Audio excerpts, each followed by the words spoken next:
আসিয়ার পোশাকে কি সমস্যা ছিল?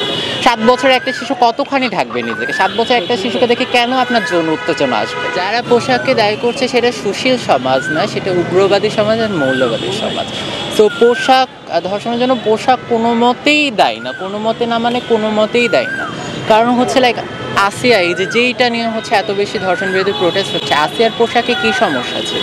7 বছরের একটা শিশু কতখানি ঢাকবে নিজেকে? 7 বছরের একটা শিশুকে দেখে কেন আপনার যৌন উত্তেজনা আসবে?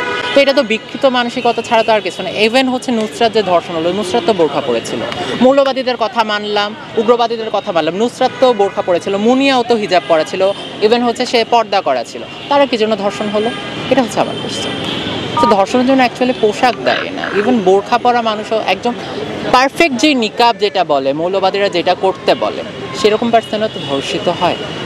সো ইটস নট লাইক হচ্ছে ধর্ষণের জন্য পোশাক দেয়, এটা সম্পূর্ণই বিকৃত মানসিকতা দেয়। কারণ ধর্ষণ কোনো স্বাভাবিক মানুষ করতে পারে না। অ্যান্ড হচ্ছে কোনো মানুষ যদি সাপোর্ট করে লাইক হচ্ছে তোমার পোশাকের জন্য তুমি ধর্ষণ হয়েছে, এটা সম্পূর্ণ হচ্ছে তার সেও বিকৃত মানসিকতা। তাকে ধর্ষণ করে থেকে তার বোনের শ্বশুর ভাসুর কারা যে মিলে যেন ধর্ষণ করছে।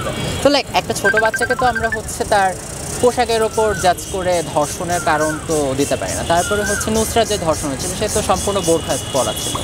অ্যান্ড হচ্ছে এখানে বলাৎকার মাদ্রাসায় হয়, মাদ্রাসার ছেলেদেরকেও কি এখন আপনারা বোরখা পরাবেন? অবশ্যই না।